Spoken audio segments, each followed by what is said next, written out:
but that's all right. So I do record these classes, okay? So I'm gonna need you to keep it clean. Please feel free to ask questions, okay? Feel free to ask any question. Don't hesitate to stop me. Um, I this is a large. The patterns are huge. I if you Tina, I think I emailed you a pattern so that you could at least follow along. Yes, Um, ma'am. but so this first class is all our classes are not going to be like this. We do have a venue. It's just that there was we have another block of the month that's there on that Saturday. So this one was on Thursday, and the rest of the classes will move to the fourth Saturday of every month, I think. Okay. I got to verify my dates with the girl at the church. So, but it's going to be held at the Lillington Presbyterian Church, which is on 8th Street in Lillington, which is one block over from the main drag coming through Lillington, going toward Fayetteville. Okay. Okay. So it's not hard to find. I think it's the only block. It's the only church on that whole street. So it's not hard to find. Your parking's right there on the street in front of the church on either side, and there's a little bit of parking in across the street. We will be in the basement, in their fellowship hall in the basement of the church. Okay. We have lots of room, but I will tell you that power is a little bit tricky down there because we only have 2 outlets.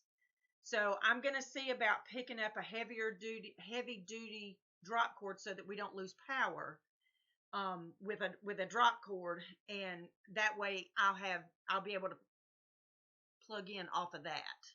Okay. So this is a cool pattern. I don't know if I guess you've seen the whole quilt. Yes. I am still in the making mine process because I have had a lot of stuff going on.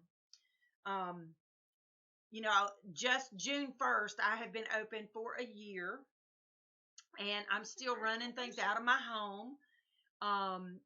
And my husband and I recently have had some conversation about I've got to have a classroom. I have got to have a classroom. So I have some exciting news.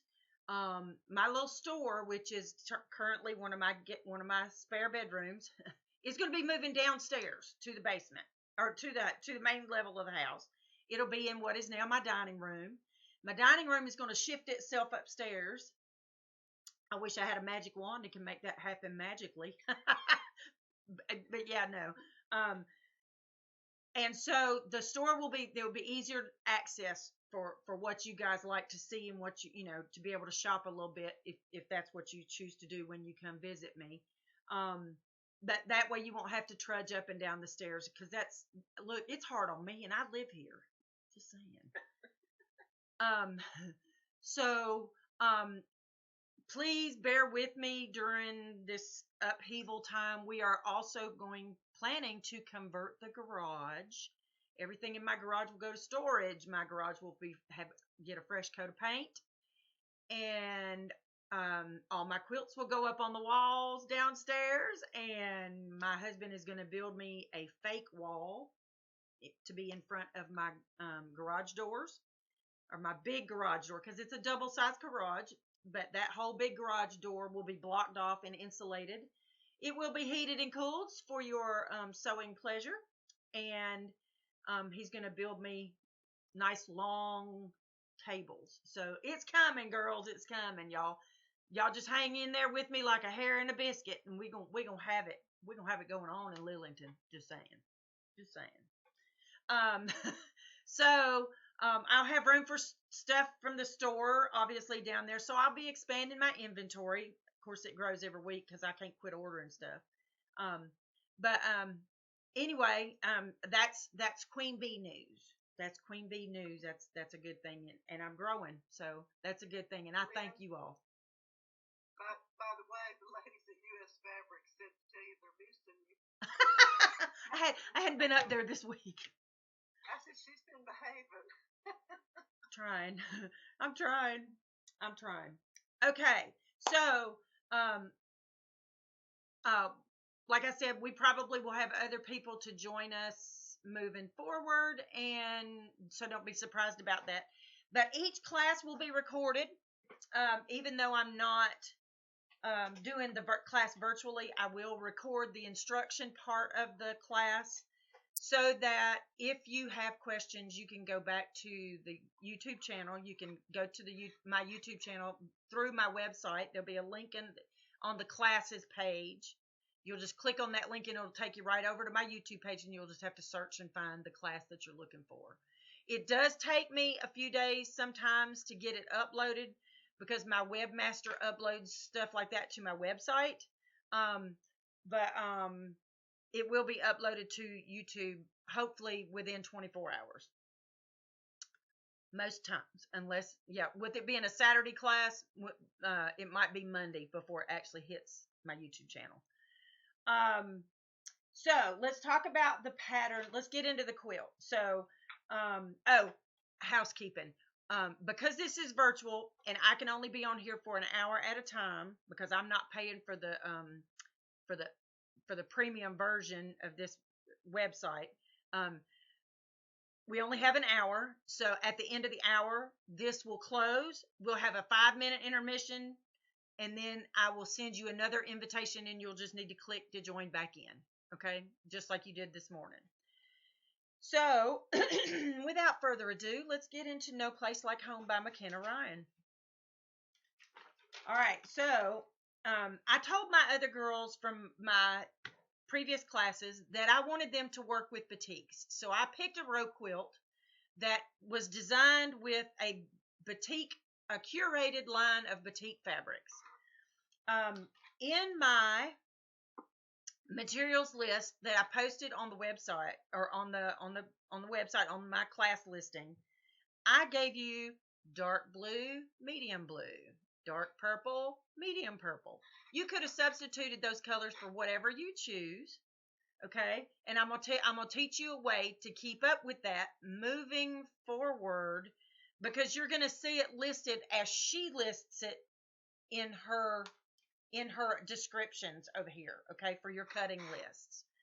So, what I do is I take a little piece of cardboard and I take a little square, and you'll have plenty to make a little square with. Nothing is going to get cut short, okay? So remember why I said dark blue, light blue, dark green, light green, or medium green, dark and medium colors is kind of what you need. So the orange and then the purples, they all have a name, okay?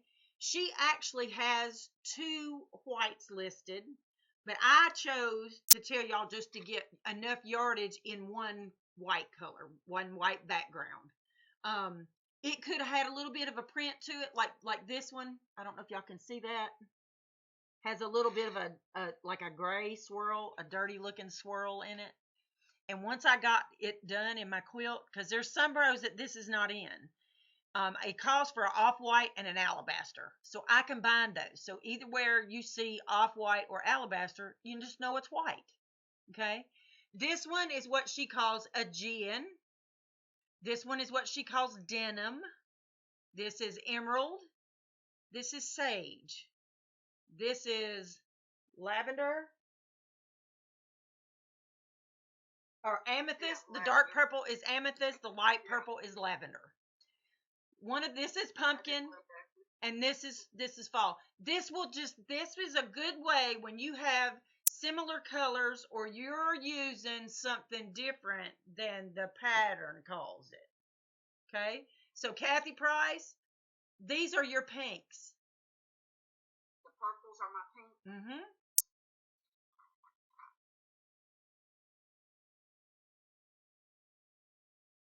Those are your 2 pink colors, your dark and your medium pink. And I also have that gold. What does that take the place of? Your orange. The orange, okay. Mm-hmm.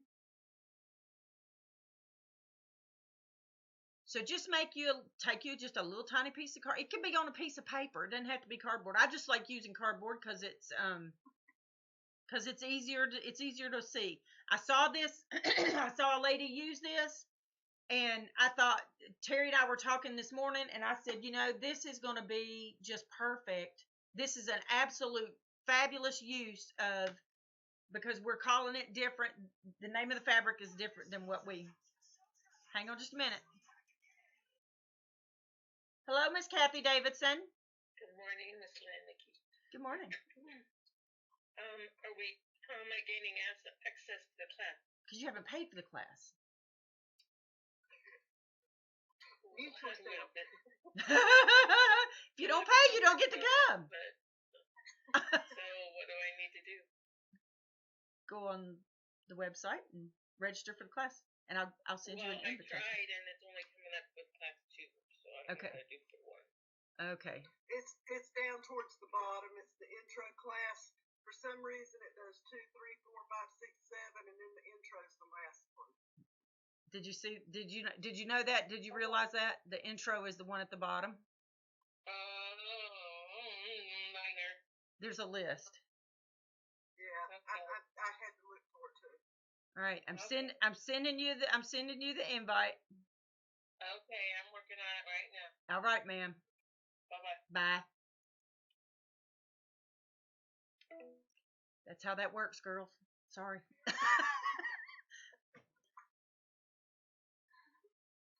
I don't mean to be a heifer. Very useful. I think you're dead on with this, especially for this quilt. But I try to do this on all my now. So this is very handy.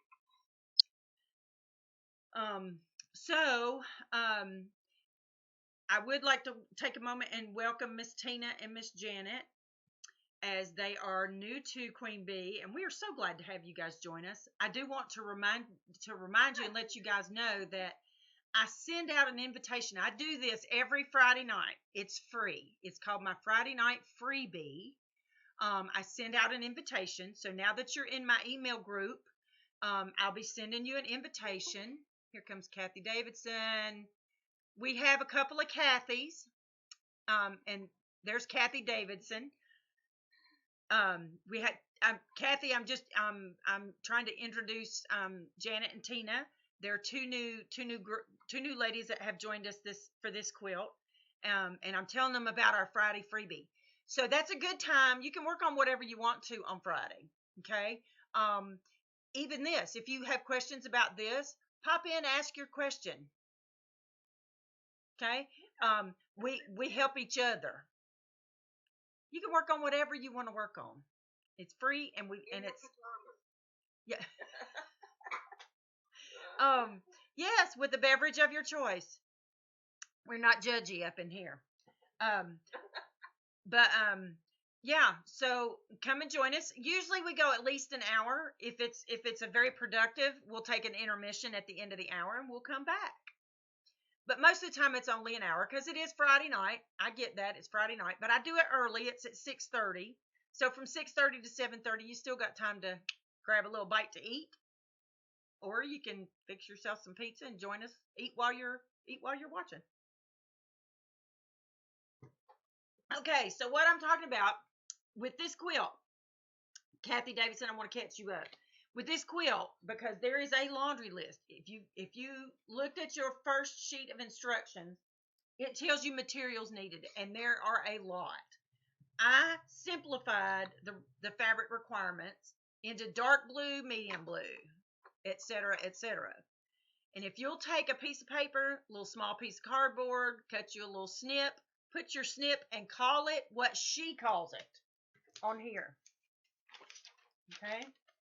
So all your materials for the entire quilt are listed at the bottom.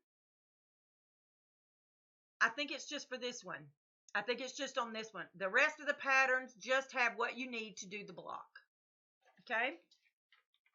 Make this. It will help you tremendously. Try to figure out until you get used to working with the different colors and knowing what she calls them. Okay? This is a good habit to get into, especially if you're working with a lot of different fabrics. And you got to have fabric A, fabric B, fabric C, fabric D, whatever.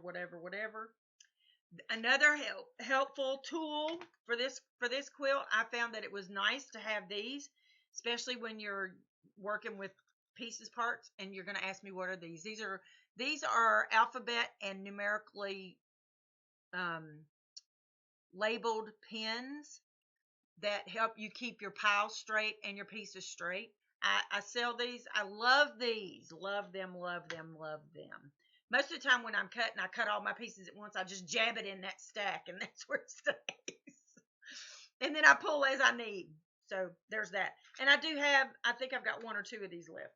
But you can use number letter stickers, whatever works for you. But I love these. I've used them more than a handful of times already, and I hadn't had them that long. Okay, so let's.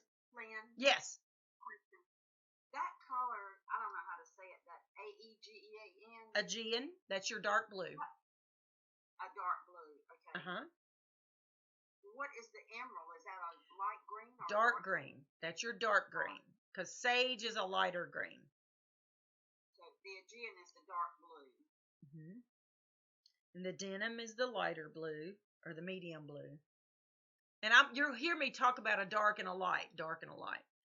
And the reason that I did this way is because in her pattern, she will tell you, because she used a batik that had, even with, we're going to take just the Aegean or the dark blue.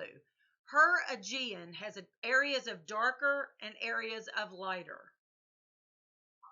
Okay? I just used whatever got cut from Aegean. Didn't matter to me, dark, light, didn't matter. Okay? So if you have, because most of you guys have picked batiks. Some of you guys, I have not seen your fabric choices, but some of you I have. That's another thing I like to do. If you guys have trouble with colors or picking out fabrics for your patterns, I love to go fabric shopping. So just call me. We'll go. Twist my arm, make me go fabric shopping. Y'all just don't know. You just don't know. Anyway, so in the pattern, like I said, she's going to talk about cut from a darker area or cut from a lighter area. Don't switch colors. Just cut whatever cuts. Whatever comes out. Just pick a spot and cut it. Go with it. Okay? It's going to come out just fine. I promise. Besides that, now I know a lot of y'all were thinking, well, does it matter what kind of pattern is in my fabric? Not really. Because can you see how big those little tiny pieces are? You're going to cut it into big pieces of fabric, get cut into little pieces of fabric, and then put back together. Okay? So the little pieces, you might see a little tiny bit of your pattern, your batik pattern. Because some of these pieces are a little bit bigger than others, but none of them are they're not huge pieces so that you see a lot of the pattern or a lot of the design, the dye design in your batiks.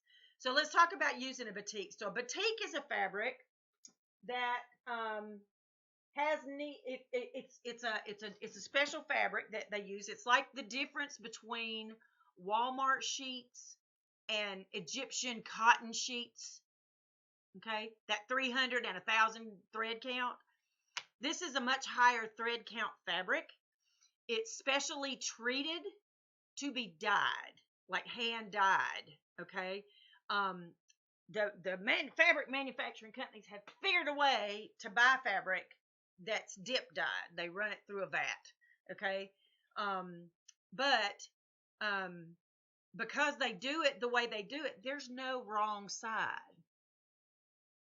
It's the same on both sides. Okay. When I know that I tell you guys, before you start cutting on your fabrics, you want to press your fabrics. Okay. Press them out flat, because batiks wrinkle. They wrinkle and they pucker a little bit. So do not use steam. Dry iron only. Don't use your best press. What about best press? Don't use best press on it? Okay, that was a question I had. I don't use nothing. Just dry iron only. So you want to turn your iron up pretty warm. Okay, as warm as you can get it, because that's what's going to pull your wrinkles out. And even then, if you use a wool mat, you're going to find that even the humidity in the air will make some of your finished blocks look a little shrunken, a little puckery. Don't panic. It's all good. We're going to quilt it eventually, and it'll wrinkle up anyway. But we do want to keep this as flat as possible, especially when you're cutting it. Sometimes batiks are a little stiffer feeling than other fabrics. Okay. So you're going to find that it feels different. The texture of it feels different. I picked a batik quilt so that you could get used to working with a batik. I have seen a lot of people mix batiks and regular fabric. In some cases that looks fine, but a lot of time because it would be like the old timers. It's just a different texture. The fabric is a different feel, and because it shrinks differently. Does that make sense? When you wash it and you launder it, it shrinks differently than the other fabric. So it's a different horse. It's a horse of another color. Okay. But we're all going to get to Oz and the Emerald City, and we're all going to be fine. And we'll get you and Toto will get home. Kathy Price, you with your little Toto dog. Working with batiks again. There's no wrong side for a batik. Okay. So that's a plus, and that's a plus. All right. Now, I do recommend that you read through the instructions before you start cutting. Okay. So some of these WOF obviously is with the fabric. You're going to cut with the fabric strips from your fabric and then subcut your fabrics. Okay. Make sure that you're using a ruler that has good 1/8 inch markings, because you're going to see 7/8 inch, you're going to see 3/8 inch, and 5/8 inch throughout the pattern.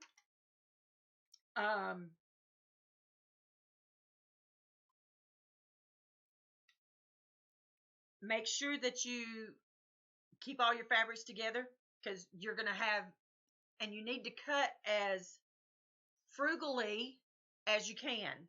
Okay. You're going to use a true 1/4 inch seam, no scant seams this time. Make sure that your machine is doing a true 1/4 inch. Set your machine up to win. Make sure that before you start cutting that you have a fresh rotary blade on your cutter.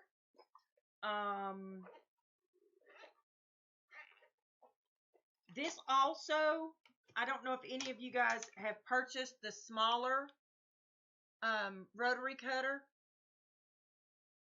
Hang on, y'all. It says that it's telling me that my my connection is not great this morning. Don't know why. Put myself in airplane mode, that way I'm not sucking up bandwidth. Okay, so there's different size rotary cutters. This is the one I think most of us use, is the 45 millimeter. This is a 28 millimeter. This is really designed for making really precise cuts. So when you're cutting through like a single layer of fabric, this is fine. Maybe even 2 layers of fabric, this is fine. This, when you have like 3 or 4 or more, this is the cutter that you want. But when you're trying to get like right to an edge and cut a precise cut, this might be a better option for you. Make sure that you have a fresh needle in your sewing machine. I do recommend in your sewing machines that if you're working with batik fabrics, that you use a ballpoint needle in your sewing machine. And let me tell you why. Because that 1,000 count fabric, because the threads are so close together, if you use a regular sharp needle, what's going to happen is that sharp needle cuts its way through. Okay? A ballpoint needle separates the fibers to go through. Okay? The fabric rolls up around the needle. Does that make sense? If you cut through a batik, you're making a big hole. You're cutting multiple, because the thread count is so tight and so close together, you may cut through 2 or 3 threads. And so when, even once you start laundering, you may start to see what's called bearding on your quilt. Y'all, have you ever heard that term before, bearding? What that is the batting will poke through once you get it quilted. Anywhere that needle has punctured a hole, you may see some like white whiskers, like a beard. You might see some white batting fibers come through the hole. So that's just something to think about. They call them Jersey ball needles, I think is what they're labeled. So that might be something you want to consider. So fresh rotary cutter, blade, fresh needle in your machine. Make sure you've got.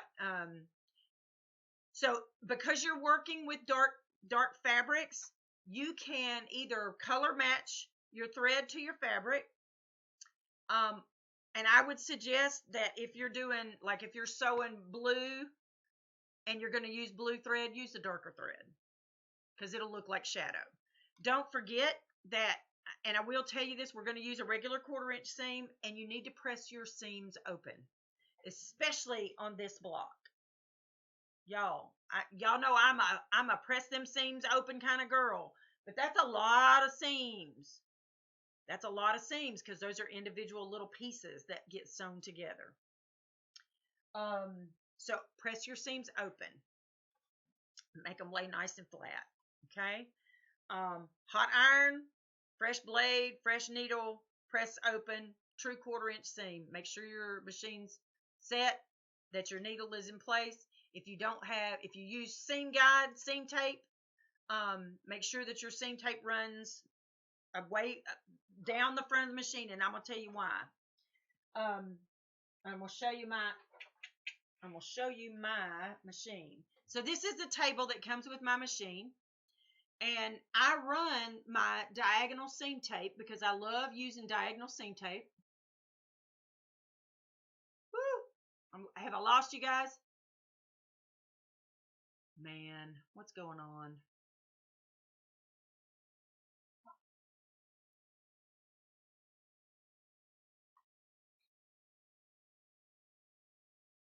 Are y'all still there? Can you hear me? Breaking up. Okay, yeah, It's kind of laggy. Yeah, I'm sorry, guys. For whatever reason, I'm having network issues this morning. Okay, Kathy's back now. I'm here. It's just lagging. Yeah, I'm sorry, y'all. It wasn't doing that. It just started. Yeah, well, and it may do it intermittently. So, yeah, I don't know. This thing is crazy this morning. It's possessed. Okay, so I run this diagonal seam tape. I'm going to tell you why I do this, because when I'm chain piecing, okay, and this pattern lends itself to chain piecing, okay, because especially this block, because you're piecing a lot of the same little pieces over and over and over and over and over again. So don't cut your thread, chain piece.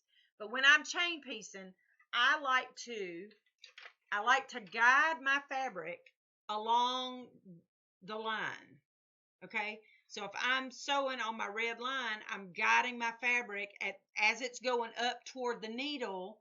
I'm guiding it along this piece, not necessarily up here.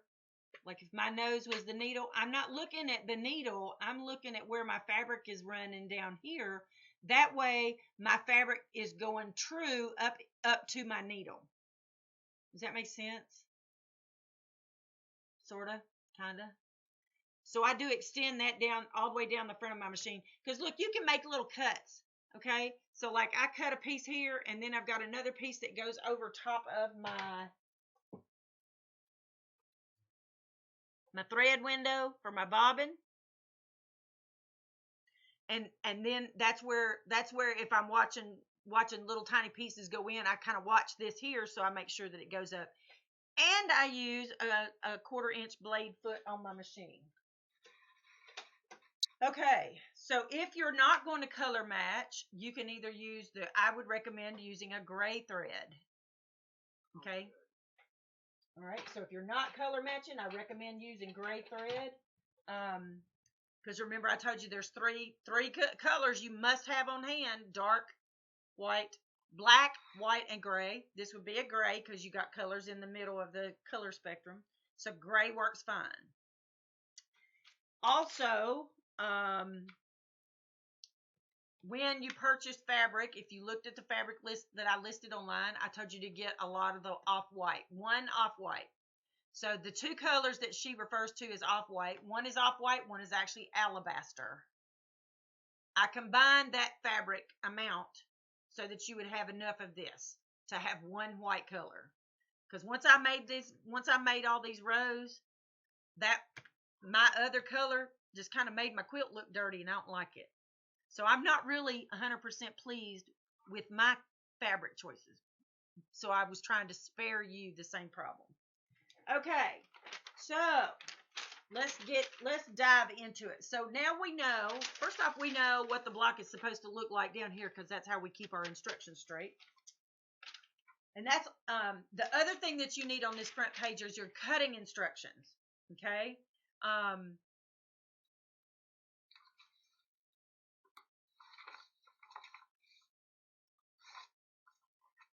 think the cutting instructions are pretty straightforward.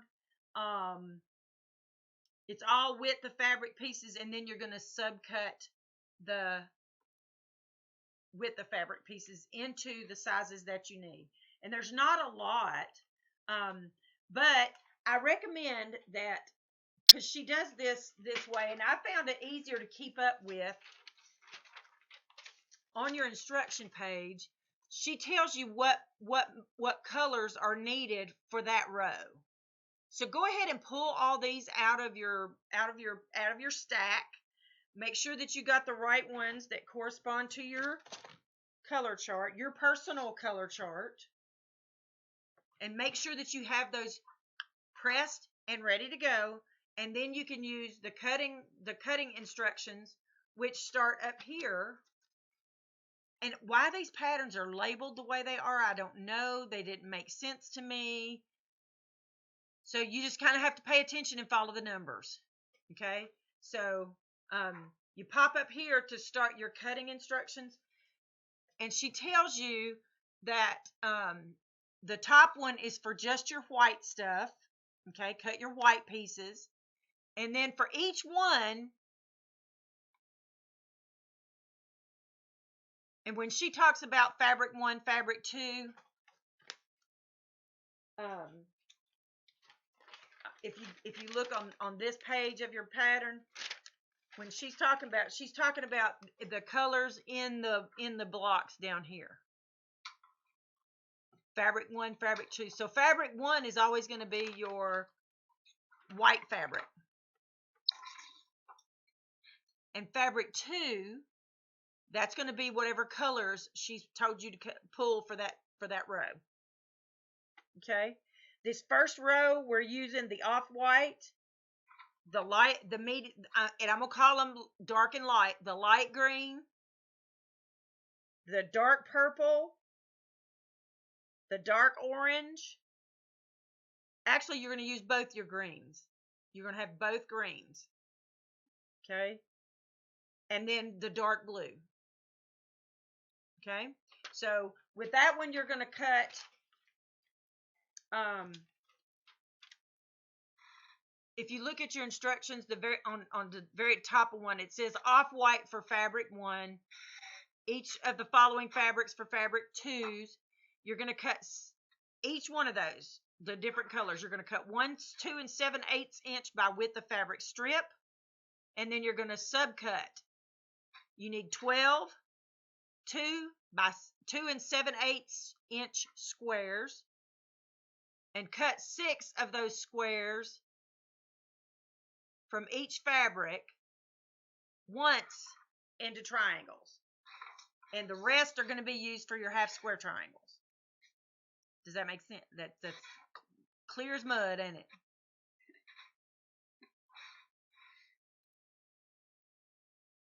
Set it aside and set it up in piles. As you're cutting, just make sure that you're making your piles. And if you've got, even if you just take a piece of masking tape and mark fabric 1, fabric 2.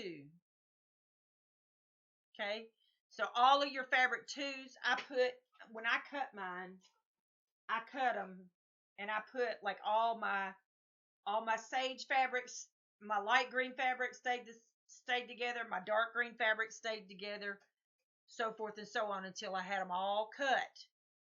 And then I go back and go per line, because you got to cut the big half square triangles in fabric 1, which is the white. Those are going to get cut one time. Okay, that's only for fabric 1. Fabric 2, they get cut, but then they get cut again into the smaller triangles. Am I making sense?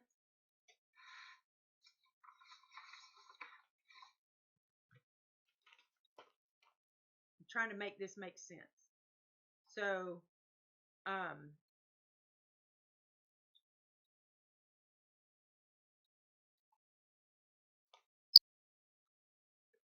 once you get started, she shows you diagrams. Okay, she shows you on your instructions. She has diagrams. If you look right here, she's got really good diagrams on what your cuts should look like and what your end piece should turn out to look like. Okay, so you're gonna. Are we cutting on a bias? You no, well, yes, you are creating bias because you're cutting diagonally. Right. So yeah, because you're saying the bigger triangles are just cut and you're done cutting, so that's a cutting on the bias, right? Okay,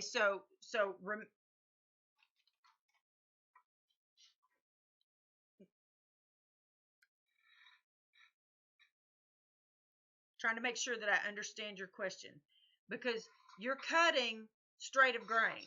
Your width of fabric is straight of grain, and then you're going to cut blocks, and you're going to cut those blocks diagonally from corner to corner, and that is a bias cut. Yes, it is a bias cut, and it creates stretch. So you have to be careful cutting and sewing because you're using bias. All of these are bias. Okay? Because you're going to cut one fabric square, you're going to cut it diagonally, and it tells you to set. Again, what I did was I put them by color. I cut it how it told me to cut it, and then I stacked them by color and by size of my cuts, by color.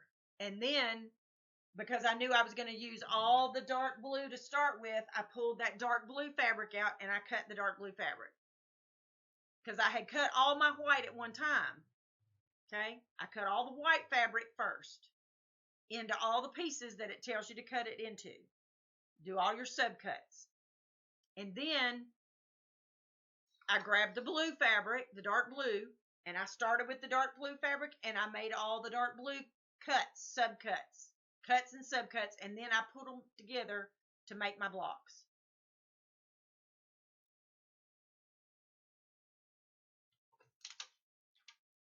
Because they want you to draw a line. So you're going to draw a line from corner to corner. You're going to sew a 1/4 of an inch on either side of the line, and then you're going to cut them apart. That gives you 2 blocks. Okay, making half square triangles. You're going to draw a line, sew on the line, and then sew a 1/4 of an inch on either side from the line. So that means you're going to make one pass going down one way. You're going to turn around and come back the other way. You're going to turn your whole chain around and come back the other way. Does that make sense? We're chain piecing. Okay? Because you're going to cut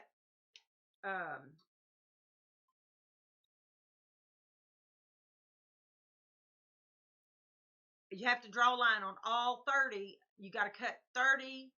You're going to subcut 32 and 7/8 inch squares. And so then you got to sit and take and mark a line corner to corner on all 30 of those 2 and 7/8 inch squares. And then you're going to pick them up I'm gonna put them together. There's really not, again, there's not a wrong side. Why if you're gonna write it on there, always make your marks on one side of the fabric. With batiks, if you're using a white batik, there is no wrong side. Just mark them. Just mark them all. If you're using a regular fabric, then you do need to find the wrong side of your fabric, and you want to mark on the wrong side of your fabric. So if you opted not to do the batik fabrics,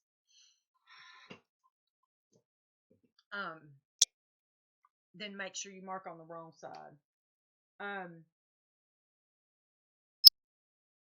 the half square triangle blocks going to be 2.5 inches once they're sewn together?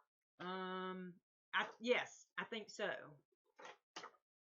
Let me verify, because I don't know what y'all use for squaring your blocks up. But on one of these blocks, and I wish I had remembered which one it was. One of these blocks that we're gonna do coming up, it's a really big triangle, and it's very hard to square it using I used the Clearly Perfect slotted trimmers, and I ended up going with my big ruler. So make sure that you have a large ruler that has a line running corner to corner, okay, so that you can square up your blocks. So you will need a larger squaring ruler.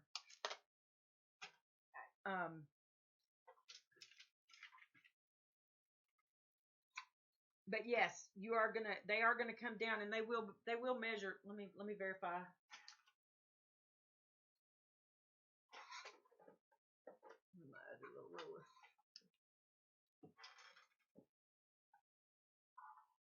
They're going to come down to, yes, it'll be 2.5-inch blocks.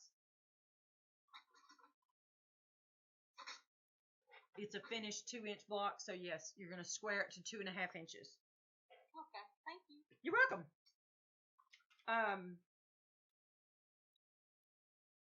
They give you pressing instructions, but like I say, I found it much easier to just press everything open.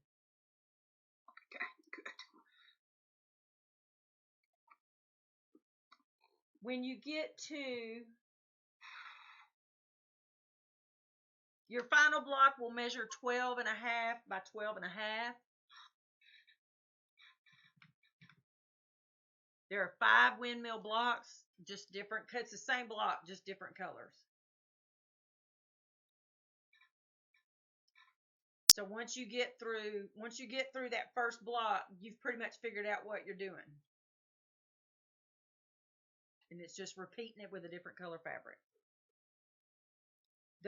Once you get all the blocks made, then you're obviously going to sew the blocks together. Again, press them open.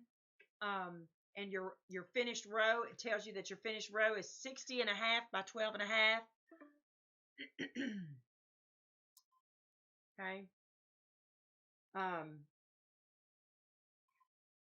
Make sure that you're following the diagram when you're putting all 4 of your ends. If you look at this look at each block as 4 individual half square triangles. Okay. So we're going to say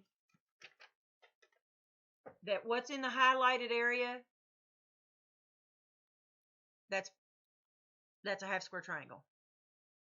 Okay. So there's just 4 of them, and then you're going to sew those 4 together. So concentrate on just making these pieces, and then you're going to make sure that the windmill is turning in the right direction. Okay, so all your little white, they look like arrows, right? Make sure that all your little arrows are pointing in the right direction before you sew them together, or you'll be unsewing, you and Jack the Ripper.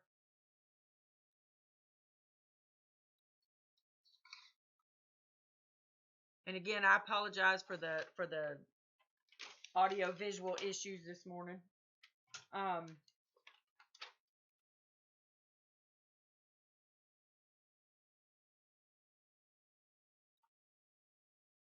And if you look at it not as you're making a triangle, I want you to look, girls, when you're making this windmill block, because it looks like you have in that one half of that half square triangle, okay, you have all those little tiny ones.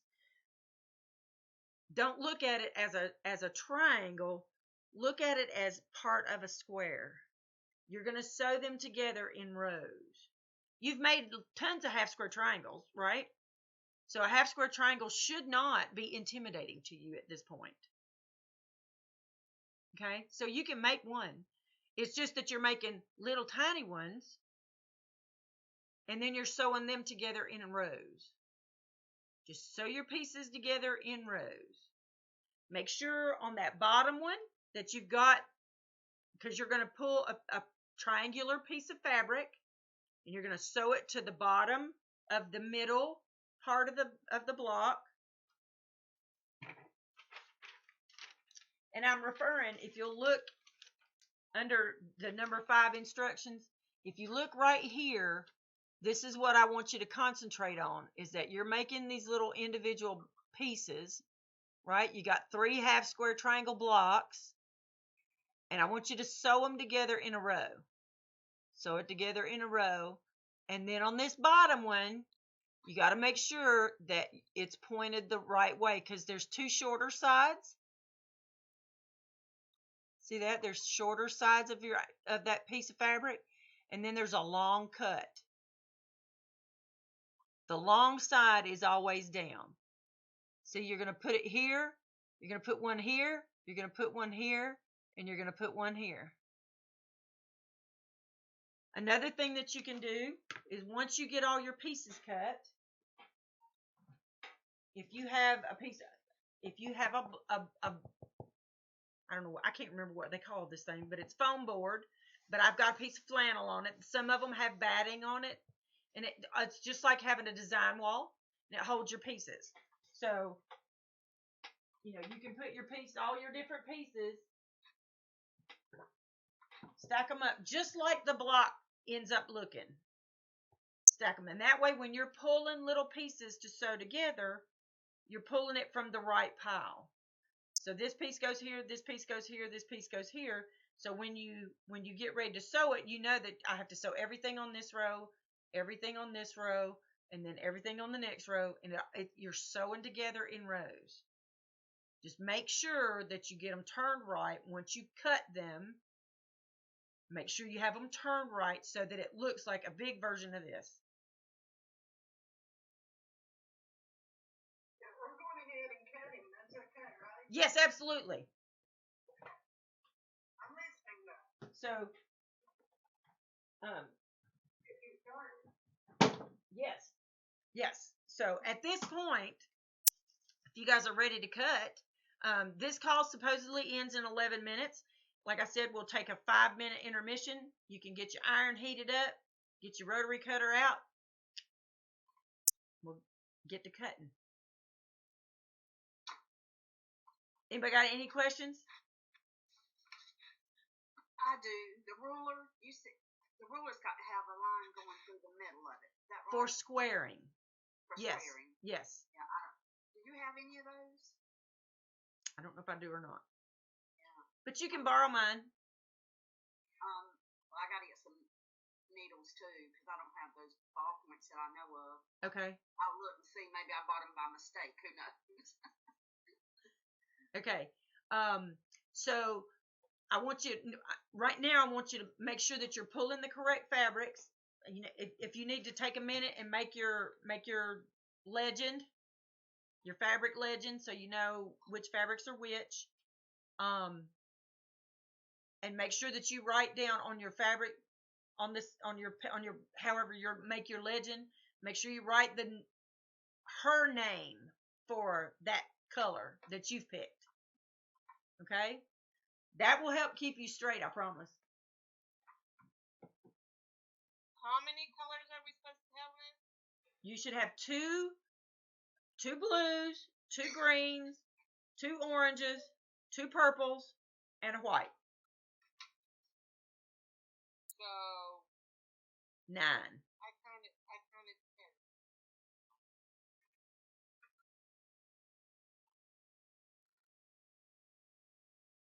She has 10 listed. Right. I have 9 listed. Remember? The white. You don't need 2 whites. You only need 1.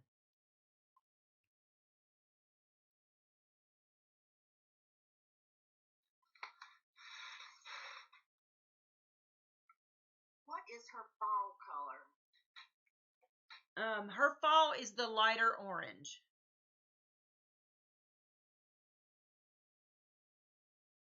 Boop, everybody froze.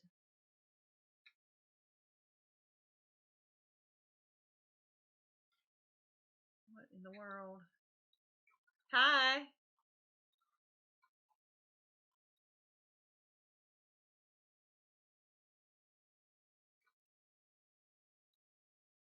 Is everybody back? I'm sorry, y'all. That's what's frozen on my end. Okay, Kathy Price, did you hear what I said? The fall is the light orange or the light gold. In your case, it's the lighter gold.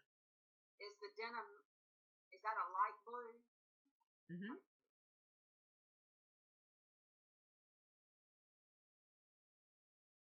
And what's the lavender?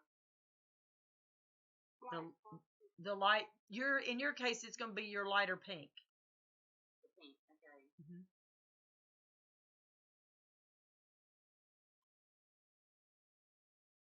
Well,